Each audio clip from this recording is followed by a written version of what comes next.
ကရင်ပြည်နယ်ထိုင်းမြန်မာနယ်စပ်မြောက်ရီမြို့တောင်ဘက်မင်းလက်ပံကျေးရွာက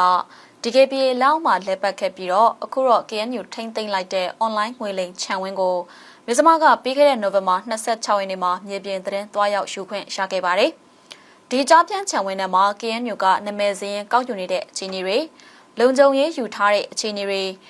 နိုင်ငံသားတွေကိုထိုင်းနိုင်ငံဘက်ကိုလွှဲပြောင်းပေးနေတဲ့တောင်ရင်မြစ်ကန်ဘေးကမြင်ကွင်းတွေအကြောင်းကိုခန့်တွေကအခုလိုသတင်းပေးပို့ထားပါတယ်ရှင်။မြစမပိတ်တဲ့များအားလုံးပဲမင်္ဂလာပါကျွန်တော်အခုထပ်ပံရောက်ရှိနေနေရကတော့ဒါဒီမင်းလက်ပံပေါ့နော်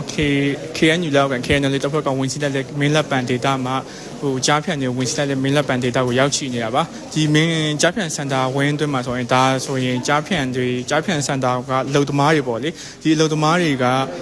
အခုဒီမှာနာမည်ရှင်းတွေပေးရတယ်နာမည်ရှင်းတွေပေးပြီးတော့သူတို့ဟိုမြန်မာဒီနေ့ဆိုရင်မြန်မာနိုင်ငံသားပေါ့လေမြန်မာနိုင်ငံသားတွေကိုနာမည်ရှင်းပေးရတယ်မနေ့ကတော့မနေ့ကဆိုရင်ဒါကျွန်တော်ရောက်ရှိနေတဲ့26ရက်နေ့ပေါ့လေမနေ့က25ရက်နေ့ရဆိုရင်ဒီမှာနိုင်ငံခြားသားတွေပဲနာမည်ရှင်းပေးရတယ်ပေါ့နော်ဆိုတော့တစ်ချက်လိုက်ကြည့်ပေးပါဦးဒါနာမည်ရှင်းပေးတယ်ဒီဘက်မှာသူတို့ဓာတ်ပုံရိုက်တယ်နာမည်ရှင်းပေးရတယ်မှတ်ပုံတင်ရှိရင်မှတ်ပုံတင်နဲ့ဒီမှာတိုက်စစ်တယ်ပေါ့လေ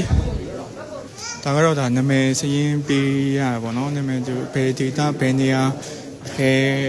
ဟိုကတော့လက်ပွေလဲနေရတယ်ပေါ့နော်ဆိုတော့ဒီလိုနေရာတွေကဒီလိုနာမည်ရှင်းပေးရတဲ့နေရာကဒီခန်းထဲမှာဆိုရင်ဒီအဆောက်အဦထဲမှာဆိုရင်1 2 3 4 5 6ခု8ခုလောက်ပေါ့နော်ဒီကောင်တာ8ခုဖွင့်ပြီးတော့လုပ်နေရတယ်လို့ကျွန်တော်တို့အခုလက်ရှိမြင်တွေ့ရတယ်ခင်ဗျာဒီမှာဆိုရင်ထုံကြီးလက်ကောင်းပါပဲဒီမှာမှတ်ပုံတင်နဲ့တိုက်စစ်တယ်လူနဲ့တိုက်စစ်ပြီးတော့မှနာမည်ရှင်းပေးရတယ်ဟိုလက်ပွေနှိပ်ရတယ်တို့တွေကပြီးတော့ဓာတ်ပုံရိုက်ရတယ်ဗျဒီမှာချက်ကြည့်လိုက်ပါဦးသူကမှတ်ပုံတင်နဲ့ပေါင်းပြီးတော့ဓာတ်ပုံရိုက်ရတာပေါ့နော်မှတ်တမ်းယူရဲ့သဘောခင်ဗျဒီညမှာဆိုရင်ကျွန်တော်တို့မြန်မာနိုင်ငံသားနဲ့တရုတ်နိုင်ငံပေါ့နော်နိုင်ငံပေါင်းစုံကနိုင်ငံတွေကိုဒီညမှာခွဲတယ်လို့ဒီစရင်ကောက်ယူရဲ့ညမှာခွဲတယ်လို့ကျွန်တော်တို့သိရတယ်ခင်ဗျ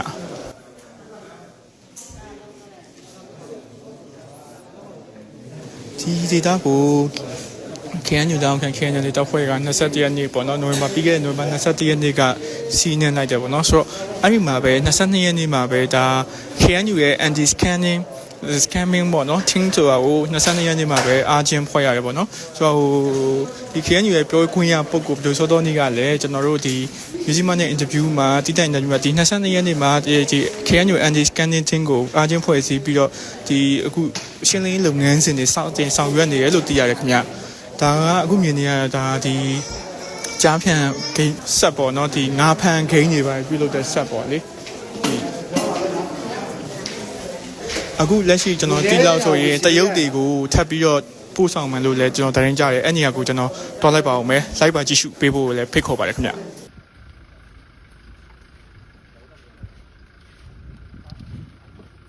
ဟုတ်ကဲ့ပါကျွန်တော်အခုကတော့ဒီတောင်ရင်မြစ်အဆက်ကိုရောက်ရှိနေတာပေါ့နော်ထိုင်းမြန်မာနယ်စပ်တောင်ရင်မြစ်အဆက်ကိုရောက်ရှိနေတာဒီမှာဆိုရင်ဒါဒီမင်းလက်ပံ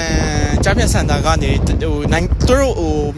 ဟိုပေါ့နော်ဒီထိုင်းနိုင်ငံကနေသူတို့နိုင်ငံတွေကိုပြန်ပို့ဖို့နိုင်ငံခြားသားတွေပေါ့နော်တရုတ်အပါဝင်နိုင်ငံခြားသားတွေကိုဒါပြန်ပို့ဖို့စီစဉ်နေတာဖြစ်တယ်ပေါ့နော်ဆိုတော့ဒီထဲမှာကျွန်တော်တိလောက်ဆိုရင်ခုနကတီဟိုပြောကြားချက်ရတိလောက်ဆိုရင်ဒီတရုတ်တွေကသူတို့ပြန်ကျင်တာလည်းရှိတယ်မပြန်ကျင်ဘူးပေါ့ဗျာသူတို့နိုင်ငံလည်းမပြန်ဘူးဘယ်နိုင်ငံမှလည်းမသွားဘူးဒီမှာပဲတရက်ထိနေမယ်သူတို့တက်ချင်တပ်လိုက်ဆိုရဲပုံစံမျိုးတွေကပြောတာတွေတွေ့ရတယ်ပေါ့နော်ဆိုတော့အခုမြင်တွေ့နေတဲ့လူအကြီးကတော့ဒါကဟိုပေါ့နော်ဒီနိုင်ငံခြားသားတွေပေါ့လေထိုင်းဘက်ကိုပြန်အပ်မယ်ထိုင်းဘက်ကနေစင်တို့တက်ဆိုင်ရာနိုင်ငံတွေကိုပြန်ပို့မယ်ပေါ့လေနိုင်ငံခြားသားတွေပါကျွန်တော်တွေ့ရလောက်ဆိုရင်ဒီလူအုပ်ထဲမှာကျွန်တော်တွေ့ရလောက်ဆိုရင်လူဖြူတွေလည်းပါတယ်လူမဲတွေလည်းပါပေါ့နော်အစုံပေါ့နော်ဒီအများဆုံးတွေ့ရတော့ဒီတရုတ်နိုင်ငံသားတွေကိုကျွန်တော်အများဆုံးတွေ့ရတယ်ခင်ဗျ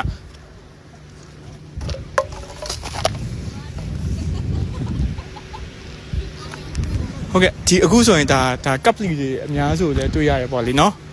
ဟုတ်ကဲ့ပါဒါပြန်ပို့မဲ့အချိန်တွေပေါ့နော်ဘယ်အချိန်ပြန်ပို့မလဲတော့မသိသေးဘူးပြ ပြီးခဲ့တဲ့ရက်ပိုင်းကလည်း600ကျော်ပေါ့နော်600နီးပါးပေါ့နော်600ကျော်600နီးပါးပေါ့နော်600နီးပါးကိုထိုင်းဘက်ချန်ကိုထိုင်းနဲ့တရုတ်တွေပေါ့လေထိုင်းဘက်ချန်ကိုပြန်ပြီးတော့အပ်လိုက်ပြီးလို့သိရတယ်ပေါ့နော်အခုကလည်းဘယ်ချိန်ပြန်အပ်မယ်လဲမသိသေးပါဘူးခင်ဗျာကျွန်တော်ထပ်ပြီးတော့ဒီမင်းလက်ပံကဒီကြားဖြန့်စင်တာထဲမှာဟိုကြားဖြန့်နေထိုင်နေပေါ့လေကြားဖြန့်လုံသားတွေပေါ့နော်သူတို့လုံသားတွေနေထိုင်နေဟာတွေကိုကျွန်တော်ဆက်လက်တင်ဆက်ပေးပါအောင်မယ်လိုက်ပါကြည့်ရှုပေးပါအောင်ခင်ဗျာဟုတ်ကဲ့ပါမင်္ဂလာပါကျွန်တော်ဒီမင်းလက်ပံကကြားဖြန့်စင်တာဂိုင်းပေါ့နော်ဒီ site ရှိရပေါ့နော်ခြံဝန်းထဲကိုကျွန်တော်ပြန်ရောက်နေပါပြီဆိုတော့ခုနကဆိုရင်ဒါထိုင်းနိုင်ငံဘက်ချန်ကိုလွှဲမဲ့နိုင်ငံသားတွေပေါ့နော်နိုင်ငံသားတွေကိုကျွန်တော်တွေ့မြင်ခဲ့ရတာပါဟိုဘယ်လောက်အချိန်ဘယ်အချိန်ကာလဘယ်နှစ်ဦးရေပေါ့နော်ခံမှန်းဦးရေကိုကျွန်တော်မသိရသေးဘူးကျွန်တော်ခံမှန်းကြည့်တော့ဆိုရင်300နီးပါးပေါ့နော်200ကျော်300နီးပါးအဲ့လောက်တော့ရှိမယ်လို့ကျွန်တော်ခံမှန်းရတယ်ဗျဆိုတော့ဒါရင်းနဲ့ပတ်သက်ပြီးအခုဒီ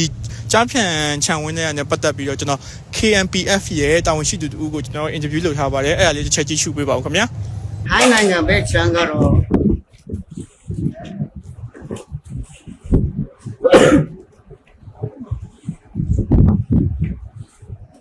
23ရက်ညနေပိုင်းပေါ့အဲ့ဒီချိန်ကကျွန်တော်ရောက်ဆက်ရောက်စီရတဲ့ရောက်တဲ့အချိန်ပေါ့အဲ့မှာ29ရောက်ဒီ24ရက်ညကျတော့36ရောက်မိုးချုံမှာပို့ထိုင်းရလဲကြားပြောင်းနေနေမယ်ဆိုပြီးတော့လက်ခံတာရေရမြေရနဲ့ကျွန်တော်တို့အတိမမပြုတ်ချင်တဲ့ပုံစံမျိုးနဲ့ခံတာဒီလူကြီးတွေကြတော့အတိအကျပြောလို့မရဘူးထိုင်းဘက်ချမ်းဦးပြီးမှစေပြစုလို့ရမယ်အဲ့ဒါရောက်ပြောလို့မရကျွန်တော်တို့ရဲတပ်ဖွဲ့နေတော့ဒီဘူရဲ့ညူကြားချက်ပုံစံတွေကျွန်တော်တို့လုပ်တော့ရှိတယ်လက်ရှိလုံခြုံရေးရှင်တွေကကြားတဲ့တန်းပဲလေဟုတ်တယ်လိုမှမရှိမဖြစ်ဘူးကျွန်တော်တို့ကရရောနေတယ်သူတို့တွေ့လဲစိတ်ပူ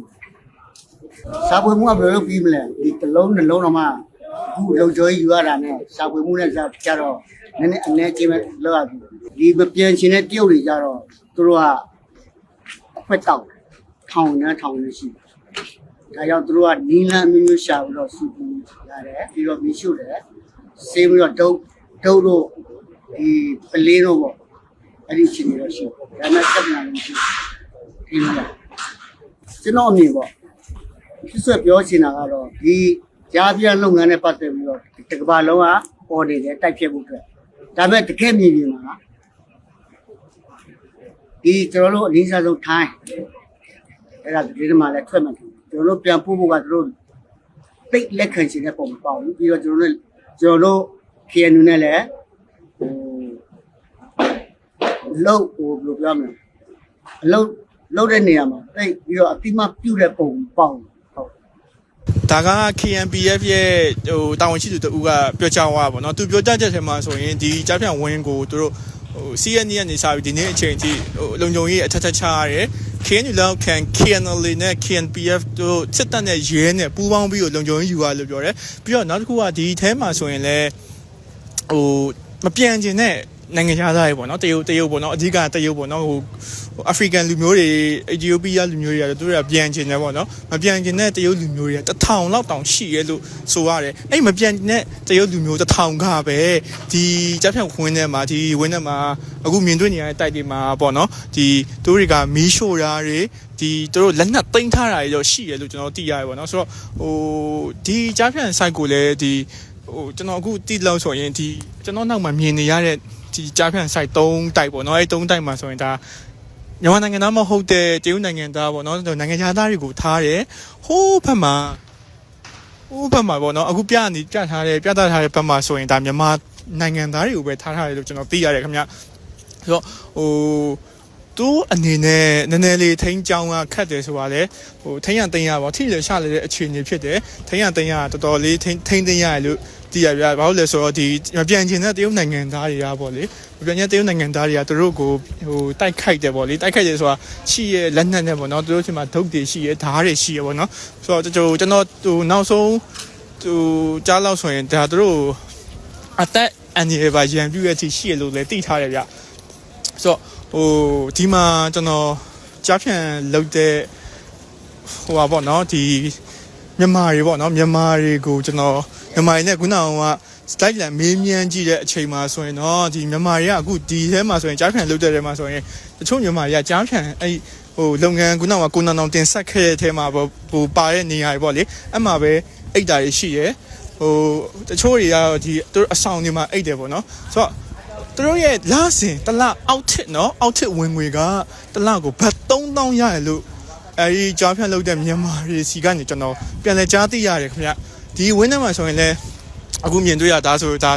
စူပါမားကတ်လို့ဆိုင်လေးပေါ့နော်ဟိုဆိုင်လေးတွေရတယ်ဆိုင်လေးရှိတယ်ပေါ့နော်ဆိုတော့ဟိုစားတောင်းဆိုင်တွေရှိတယ်မားကတ်ဆိုင်တွေရှိတယ်ဒီမှာအသားငါရတဲ့ဆိုင်တွေလည်းရှိတယ်အခုဒီမှာဆိုရင်ဒါသူတို့ရက်ဘီယာအေးတွေပေါ့နော်ဆိုတော့အဲ့ဒါကြီးအကုန်ချရတယ်ပေါ့နော်ဒါမြန်မာနိုင်ငံသားမဟုတ်တဲ့နိုင်ငံခြားသားတွေပေါ့နော်ဒါသူတို့ဟိုဈေးဝယ်ဖို့ပေါ့လေနော်ဒီကြားဖြန်ဟိုခြံဝင်းထဲမှာနော်ဟိုအနောက်မှာ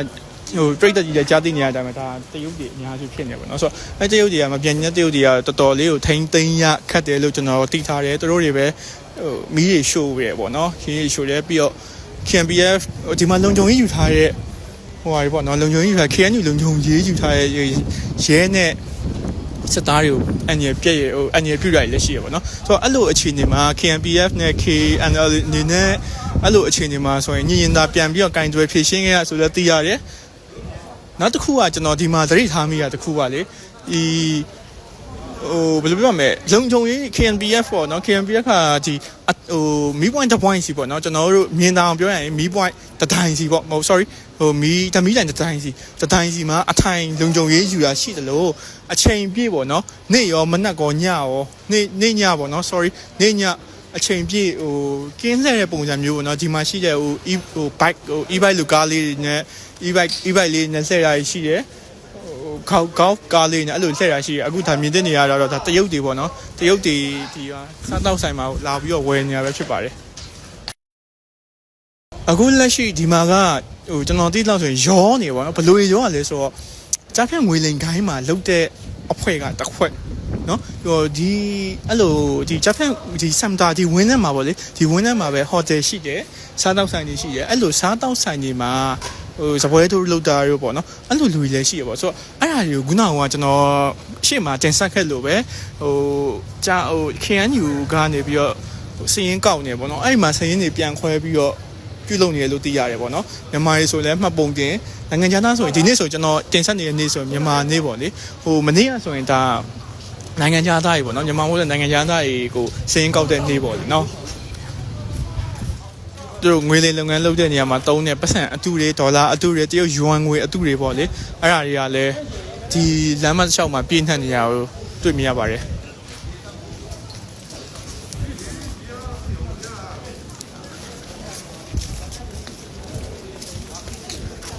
ဒီထဲမှာကျွန်တော်အများဆုံးမြင်တွေ့ရတာကတော့ဟိုတရုတ်လူမျိုးပေါ့နော်တရုတ်နိုင်ငံသားတွေအများဆုံးမြင်တွေ့ရတယ်ပေါ့နော်မြန်မာတွေလည်းရှိရပေါ့နော်ဆိုတော့မြန်မာတွေကတော့အဲ့လောက်မြင်တွေ့ရတာတိတ်မရှိဘူးပေါ့နော်တရုတ်နိုင်ငံသားတွေအများဆုံးမြင်တွေ့နေရပါတယ်ခင်ဗျာဒီမှာဆိုရင်ဒါတရုတ်စာတန်းအနေနဲ့စားတောက်ဆိုင်ပေါ့နော်ဒီဘက်ကမြင်တွေ့နေရဆိုရင်စားတောက်ဆိုင်ဒီဘက်ကဆိုရင်တော့ဘာဆိုင်လဲမသိဘူးပေါ့နော်ဒီလိုက်ကားတွေအကုန်ချထားတယ်ပေါ့နော်ဒီဘက်မှာဆိုရင်လည်းဒါဆိုလဲစားတောက်ဆိုင်တွေပဲစားတောက်ဆိုင်တွေအများစုပေါ့တော့ဒီကြားဖြန့်စင်တာဝင်းထဲမှာပဲအကုန်ပေါ့နော်အကုန်ဟိုလိုသေးမရှိပေါ့နော်ဈေးဝယ်တာတို့ဘာတို့ကစဒီထဲမှာရတဲ့ပုံစံအနေထားကိုကျွန်တော်မြင်တွေ့ရတယ်အခုဒီကျွန်တော်နောက်မှာရှိနေတဲ့အဆောင်ပေါ့နော်ဒီအဆောင်မှာဆိုရင်ဟိုအပေါ်ရက်မှာဆိုရင်ဒီအပေါ်ရက်မှာဆိုရင်ဒါအဲ့အပေါ်ရက်မှာနေတဲ့တရုတ်တွေကတရုတ်လူမျိုးတွေပေါ့နော်တရုတ်လူမျိုးတွေကဒါသူတို့မပြန်ကျင်တဲ့တရုတ်လူမျိုးတွေကဟိုမီးရှို့ခဲ့တယ်လို့မီးရှို့ထားတာပေါ့လေမီးရှို့ထားလို့ကျွန်တော်တို့ခုနကဒီကလုံခြုံရေးယူနေတဲ့လူတွေစီကနေကျွန်တော်သိရပါတယ်ခင်ဗျာ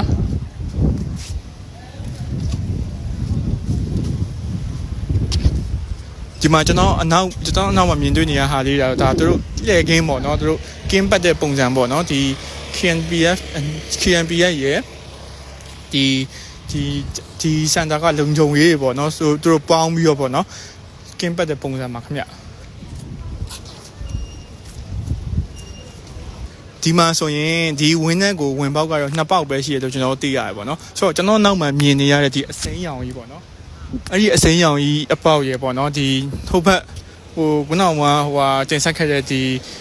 scam center ပေါ့လေ scam center နားမှာအပေါက်တစ်ပေါက်ရှိရပေါ့နော်ဆိုတော့အဲ့2ပေါက်ပဲရှိရလို့သိရတယ်ဒီတစ်ပေါက်နဲ့ပေါ့နော်ဒီကျွန်တော်မြင်နေရတဲ့တစ်ပေါက်နဲ့အဲ့တစ်ပေါက်2ပေါက်ပဲရှိရလို့သိရတယ်အခုလိုဒါအဲ့လိုလုံခြုံရေးယူပြီးတော့ကင်းအမြဲတမ်းလှည့်ပေးနေရလို့လည်းကျွန်တော်တို့သိထားရတယ်ခင်ဗျကျွန်တော်တင်ဆက်နေချိန်အတွင်းမှာပဲဒီစစ်တပ်ကလည်းလက်နက်ကြီးနဲ့ပစ်ခတ်နေရကိုကျွန်တော်အတန်ကြီးကြားရတယ်ဆိုတော့ကျွန်တော်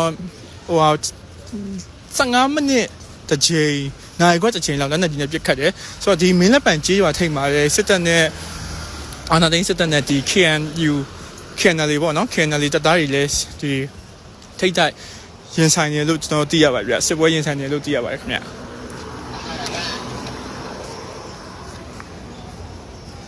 ဟုတ်ကဲ့ပါဒါကတော့ဒီ KNU ထိန်းချုပ်လိုက်တဲ့ဒီမင်းလက်ပံပေါ့နော်အခြေအနေကိုကျွန်တော်တင်ပြခဲ့တာအနှစ်ချုပ်အဖြစ်ဆိုရရင်တော့ဒီကို KNU ကထိန်းချုပ်လိုက်တဲ့အချိန်မှာကြားဖြန်စင်တာကိုထိန်းချုပ်လိုက်တဲ့အချိန်မှာဆိုရင်2000လောက်ပေါ့နော်လူကြီး2000လောက်သူတို့ဖန်ဆီးရမိရပြောတယ်ပြီးတော့ကွန်ပျူတာတွေနဲ့ဆက်ပစ္စည်းတွေပေါ့နော်ဒီ IT ပစ္စည်းတွေကိုလည်းသူတင်စီရမိရပြောတယ်တချို့ IT ပစ္စည်းတွေကတော့သူတို့ကိုယ်တိုင်ဒီလုပ်ငန်းရှင်တွေပေါ့နော်လုပ်ငန်းရှင်တထေးလေးတွေပေါ့နော်ထုတ်ပြန်ကြမှာပါတယ်တထေးလေးတွေကသူတို့ဖြတ်စည်းလိုက်တယ်လို့လည်းကြားသိရတယ်ဆိုတော့3ပုံ1ပုံလောက်3ပုံခွဲပေါ့နော်ကျွန်တော်ခံမှန်းအဖြစ်အဲ့ဒီခြေနေလောက်ပဲကျွန်တော်တို့တင်စီရမိခဲ့လို့သိရတယ်လက်ရှိမှာလည်းဒါပြည်သက်တွေမြင်နေရတဲ့အတိုင်းပဲတစ်ဖက်ကကြားဖြန်စင်တာတစ်ဖက်ကသူတို့လူနေအိမ်နေရအဲ့ဒါကြီးလက်ရှိမှာရှိနေရပြီးတော့ထိုင်းနိုင်ငံဘက်ချမ်းကိုလည်း600လောက်ကိုလွှဲထားတယ်အခုလည်းဆက်သွဲဖို့ပြင်ဆင်နေတယ်ခုနက KNPF ရဲ့အရာရှိတူပြောသွားပုံရဆိုထိုင်းကလည်းတိတ်ပြီးတော့ကြားဖြန်တိုက်ဖြတ်ရေးအတွက်ဒီသူတို့ကဒီ KNU လွှဲမဲ့ဟာတွေကိုတိတ်ပြီးတော့လက်ခံခြင်းပုံမရဘူးပေါ့လေသူပြောသွားတဲ့မှာဆိုတော့အဲ့လိုဖြစ်ပေါ်နေတယ်ခင်ဗျကျေးဇူးများတင်ပါတယ်မြစီမောက်ကြည့်ရှုနေတဲ့ပြည်သက်များအားလုံးကိုကျေးဇူးတင်ပါတယ်ကျွန်တော်တို့ဒီကြားပြန်စင်တာနဲ့ပတ်သက်ပြီးတော့အခုလိုသတင်းတွေကိုကျွန်တော်တင်ဆက်နေချိန်အတွင်းမှာပဲလက်နက်ကြီးတန်ထပ်ကြားလိုက်ရတယ်ဗျ sorry ပါမြစီမောက်ကြည့်ရှုနေတဲ့ပြည်သက်များအားလုံးပဲကျေးဇူးများတင်ပါတယ်ကျွန်တော်ကတော့ဒီကြားပြန်စင်တာမင်းလက်ပတ်မှာရှိတဲ့ကြားပြန်စင်တာပေါ့နော်ကျင်းတွေဝင်စီးထားကြားပြန်စင်တာအနေနဲ့သတင်းတွေကိုတိုက်ရိုက်ပေးပို့ခဲ့တာပါနောက်ထပ်အစီအစဉ်တွေမှာပြန်လည်ဆုံတွေ့ပါမယ်ကျွန်တော်ခန့်နေပါခင်ဗျာ